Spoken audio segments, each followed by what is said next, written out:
Assalamu алейкум, мекендештер. Бүгін сіздерге ар бір қырғыз жаранını қызықтырған бір тема туралы баян қылмақчымын. Бұл темабыздың негізгі бөлімі қатары бұл Қырғызстанда мұнай продуктыларыны керектөөсү қанша екен. Ушул туралы баян қылмақчымын. Қырғызстанда bir жылда 2025 жылдың статистикасына қарағанда расми маалыматтар не дейді? Расми маалымат 1 миллион 400 миң тонна біз күйүүчү, майлоочу каражат колдонот экенбиз. Буга дизель кирет, бензин кирет, пропан, метан, газ кирет.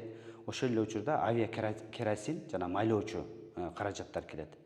Эми бул 1 миллион 400 миң тонна деген бул башка статистикаларга караганда, мисалы жеке фирмалардын статистикасы 1 миллион 600 миң тонна деп айтылат.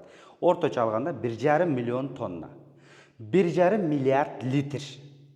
Муну ар бир литрини $1 эсептегенде деле бүгүнкү күндө солярка 90го чапчыды, а бензин болсо 87 бир нерсе болуп атат. Ошого байланыштуу 1 литри $1 деп эсептей турган болсок, 1,5 миллиард доллар биз күйүүчү, майлоочу каражаттарга берет экенбиз. Биздин өзүбүздөн чыккан күйүүчү, майлоочу каражаттар жок эмес бар, бирок өлкөнүн муктаждыгынын 4,5% гана камсыздай турган бир деңгээлде экен. А биз негизги бул каражаттарды биз Россия өлкөсүнөн алат экенбиз. Эми сиздерге мен бир статистика менен бөлүшүп кетейин.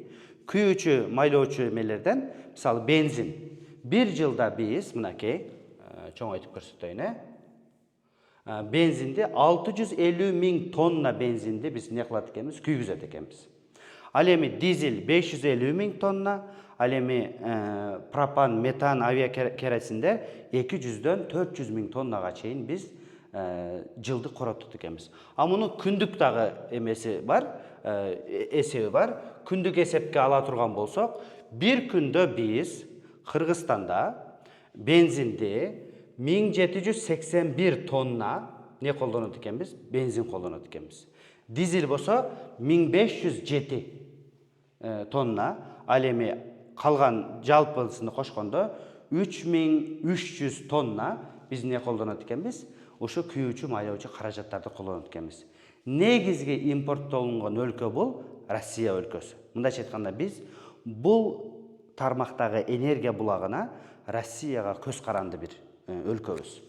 Эми өлкөнүн керектелген күйүүчү майлардын 90%-ын Россиядан алат экенбиз. Ал эми Кыргызстан өзүнөн чыккан, билесиздер, Кошкор Атадан, Жалал-Абадтын Кара дарыясынан, Баткенде, Бүргөндүдөн чыккан биздин өзүбүздөн да нефтилер чыгат. Булар 4,5 гана пайызды өлкөнүн муктаждыгын камсыздай ала турган даражада экен ова, деңгээлде экен ова.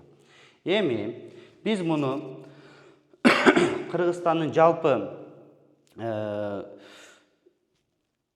калкынын саны 7,3 миллион киши дей турган болсок, ар бир кишиге биз 190-200 литр күйүүчү, майлоочу каражаттарды биз бир жылда коротот экенбиз. Мисалы жеке өзүмдүн үлгүмдү айтайын. Бир жылда мен 2023 жылдын статистикасын айтам. Себеби андан кийин мен ичтен күйгөн моторлуу машина колдонбоймун. 2023 жыл акыркы минген жылым 3,5 тонна бир жылда бензин короткон экенмин да. Эми мунун акчалай жагы болгондой эле, экономикалык жагы болгондой эле, экологиялык дагы жагы бар да. Бул ошончо майды биз атмосферадагы кислород менен бирге күйгүзгөндө уулуу газдар ортого бөлүнүп чыгарылат. Ал эми кээ бир газдар бар, мисалы күкүрт баздуу, фосфор баздуу газдар бар. Булар суу менен реакцияга киргенде, жамгыр менен, абадагы ным менен, же болбосо топурактагы суу менен реакцияга киргенде, ошол күкүрт кислотасыны, фосфор кислотасыны пайда кыла тургандагы маселеде экологияны булгайт. Эми биздин экологиябыздын, абабыздын кир экендиги, булганыч экендиги баарына ачык эле бир маселе. Эми келе турган болсок, бир жылда биз 1,5 миллион тонна эме колдонсок, күйүүчү, майлоочу каражат колдонсок, булар орточо эсеп менен 1,5 миллиард долларга тете. Муну сомго айландыра турган болсок, 131 миллиард сом. Мындай элестетиңиздер, 131 миллиард сом. Мисалы, 2023 жылы Жалал Абад шаарына, ал убакта Жалал Абад болчу, Жалал Абад шаарына 2 миллиард сом бөлүнүптүр, Караколго 1 миллиард сом бөлүнүптүр, Ошко 2 миллиард бөлүнүптүр дегенде кандай эбегейсиз проекттер бизге эме болгон, тема болгонда, азыр эми ал шаарларга андан да көп каражат бөлүнүп атат. Эми 131 миллиард деген сөз бул өлкөнүн келечегине, мындайча айтканда, ар бир жарандын жашоосуну өзгөртүүгө дагы татыктуу бир сумма да бул. Бул биздин күйүүчү, майлоочу каражаттарга гана короткон небиз, акчабыз. Эми бул жерде ар бир адамга ошондо 220 литрден биз абаны булгайт экенбиз, ошончо акчаны биз Россияга жиберет экенбиз. Биз сүйүнөбүз, мигранттар бизге Россиядан наличие акча жиберип атат, накталай акча жиберип атат, экономикабызга салым болуп атат деп сүйүнүп атабыз. Бирок бул жактан биз да кайрадан артка жиберип атырбыз да. Ошого байланыштуу бул маанилүү бир маселе. Эми келебиз. Мындан кантип кутулсак болот? Мисалы, азыр транспорт каражаттарында электриктештүү дүйнөдө бир тренд болуп атат. Эми дүйнөдө абал кандай азыр, анан Кыргызстанда абал кандай, анан канткенде буга эмне кылсак өтсөк болот. Ошол тууралуу бир сөз кылайлы. Эми бул жерде электр унааларына эң ылдам өткөн өлкөлөр кайсылар экен? Ошолор тууралуу кичине сиздерге сөз кылып берейин. Мисалы, эң ылдам өткөндөрдүн башында мынакей Норвегия келет экен. 2025 жылдын статистикасы бул, ошону сиздерге бөлүшөм. 2025 жылдын 31 декабрына караганда Норвегия 97% унаалары электрик болуптур. Эми Норвегияда мындай кызыктай бир дагы маселе бар. Электромобилдер кышында жакшы иштебейт экен, эффективдүүлүгү жок экен, запас ходасы, мындайча айтканда, алыстыкка кеткен аралыгы азаят экен деген сөздөр бар. Бирок бул жерде ушуну эске алышыбыз керек. Норвегияда, мисалы, 8 ай кыш болгон өлкө. А бирок 97% электриктешиптир да, транспорт каражаттары. Дания болсо 71%. Непал 68%, Исландия 62%, Швеция 61%, Голландия 58%, Финляндия 57%, килейген дүйнөлүк держава болгон, дүйнөнүн экинчи чоң экономикасына ээ болгон Кытай 53% не болуптур? Электрик машинелер электриктешиптир 2025 жылы. Эми эмелердин санына келе турган болсок, бул жерде, могу жерде мынтип көрсөтөйүн. Электриктешкен машинелердин саны Кытайда 13 миллион дана сатылыптыр 2025 жылы эле. Америкада 1,5 миллион, Германияда 570 миң, Англияда 550 миң, Францияда 450 миң машина сатылыптыр 2025 жылы. Эми бул жерде ар бир өлкөнүн мындай электриктешүү өзүнүн бир окуясы бар. Ошол тууралуу да эме кылып берели. Эң жакшы үлгү бул темада Норвегия. Дүйнөнүн эң ийгиликтүү мисалы бул. Жаңы сатылган автоунаалардын дээрлик баары электрик унаалары дейт. Күйүүчү май менен жүргөн автоунаалар дээрлик жоголуп баратат ал өлкөдө. Салык жеңилдиктери жана кубаттоо инфраструктурасы чоң роль ойнойт. Норвегияда кичине өлкө болгонуна карабастан, биздин өлкөнүн калкынын санындай эле саны бар. Норвегияда 1,5 миллион электрик кубаттоочу станциялары бар экен аларда. Мисалы, Данияда кызык, мына 2025 жылы, 2026 жылы 16% машине автоунаа электрик сатылган болсо, 2025 жылы 71%га чыгыптыр. Бул көрсөткүч аябай чоң көрсөткүч.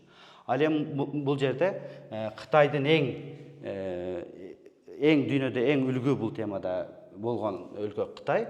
Кытайда сатылган электрик унаалардын 60%дан ашыгы Кытайга туура келет экен. Дүйнөдөгү сатылган электромобилдердин 2020 жылы рыноктун базардын 6 эле пайызы электрик болсо сатылган, ал эми 2025 жылы 53%га чыгыптыр да бул.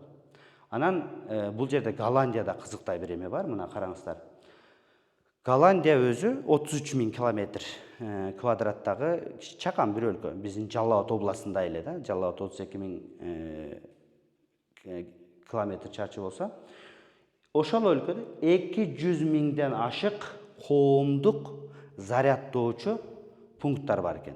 Электр кубаттоочу пункттар бар экен. Бул нени көрсөтөт? Жакынкы жылдарда Голландияда ушунчалык бат темп менен автоунаалар электриктешет деген бир теманы көрсөтөт. Ал эми Борбордук Азияга келсек кандай? Биздин Борбордук Азияда абал кандай? Жалпы электр унаалардын 2025 жылдан мурдагы бардык электр унаалардын санынын пропорциясы 6% экен Өзбекстанда. Өзбекстанда жүргөн машинелердин 6% электр унаа экен. Орта Азияда эң көп электриктешкен өлкөлөрдөн. Казакстанда болсо 4%га чейин экен. Кыргызстанда болсо 1%дан дагы төмөн экен. Негизи суу потенциалынан электр өндүргөн өлкөлөрдүн сап башында келгенибиз менен бизде электриктешүү эмне? Аябай чабал баратабыз да. Мунун себептерине да келебиз бираздан кийин. Анан Борбордук Азия акыркы 5-10 жылдын ичинде Кытайдан келген арзан электромобилдердин айынан не болгон жатат? Азыр өнүккөнү жатат, бул тармакта көбөйгөнү жатат да. Эми Кыргызстанда неге бул электромобилге электриктешүү чабал баратат, алсыз баратат? Биринчиден, бизде эл бир нерсени кабыл кылууда кыйын кабыл кылабыз да. Мында эстесеңиздер, мисалы, газдашуу башталганда машинелерде, газификация башталганда, бул пропан жарылып кетет экен, бомба болуп калат экен, авария болсо сөзсүз өлөт экен, күйүп кетет экен, андан да каршы чыкканбыз да. Андан кийин элдин баары жарышып эле бензин машинелерин газдаштырбадыкпы, туурабы? Электромобилде азыр болсо эмне дейт? Бул электромобилдер адамдардын ден соолугуна зыян экен, эркектерге андай экен, мындай экен дегендер болуп атат. Анан жолдо калып калат экенсиң деген маселелер болуп атат. Мынакей мен августта 2 жыл болот. 2 жылдан бери электромобиль колдоном, эч бир мындай эмесини минусун айта албай турган даражадамын да. Ден соолукка зыян маселесин мен канча макала окудум. Бул макалалардын баарында ден соолукка зыянга жакын турмак түгүл, алыстан жолобой турган бир эме да. Мисалы, өзүм бир биолог катары айтып кетейин. Адамдын тирүү клеткасынын ДНК-сыны өзгөртүү үчүн, же болбосо клеткага зыян бере турган электр частотасы, мындайча айтканда волнасынын частотасы не болуш керек экен? Фреквенция 20.000ден өйдө болуш керек экен. Бул электромобилдердики болсо 18 менен 33-тün арасында өзгөрөт экен. 20.000 каякта, 33 каякта. Мисалы, биздин телефон кулагыбызга тоскон кармап турсак, бирөө звонок кылган учурда гана телефондагы 80ге чейин чыгат экен герци. 80 герцке чейин электрик магнитный полянын несе частотасы ошого көтөрүлөт экен да. Ал эми электромобилдердики эмне дейт? 18 менен 33-тün арасында дейт. Ошого байланыштуу келечек ушунда. Автоунааларды электриктештирүүдө. Кечиккен сайын биз жоготуу ичиндебиз. Жыл сайын биз эмне кылабыз? $1,5 миллиард Россия өлкөсүнө күйүүчү каражат катары берип атабыз. Эми бул кастыкты козгоо маселеси эмес. Бирок өзүбүздүн абалыбызды түшүнүү жана элдерге жакшылыкка үндөүү баарыбыздын мойнубуздагы, ар бир жарандын мойнундагы бир тапшырма. Ошон үчүн сиздерге мен ушул теманы алып келдим бүгүн. Ар бир үй бүлө жыл сайын биз $3,000 өйдө биз неге коротот экенбиз? Бензинге, соляркага, газга коротот экенбиз. Келгиле мекендештер, ушул маселеден кутулалы. Өкмөтүбүз дагы 15.000 квота менен бул эгер талап болсо мындан да көбөйүшү мүмкүн. Квота менен бизге эме салыксыз машинелерди, электромобилдерди киргизүүгө уруксат берди. Анда биз дагы жарандар катары бир жарандык вазифабыз. Өзүбүздүн жеке чөнтөгүбүзгө да пайдасы боло турган катары кайдыгер калбайлы. Укканыңыздар үчүн чоң рахмат.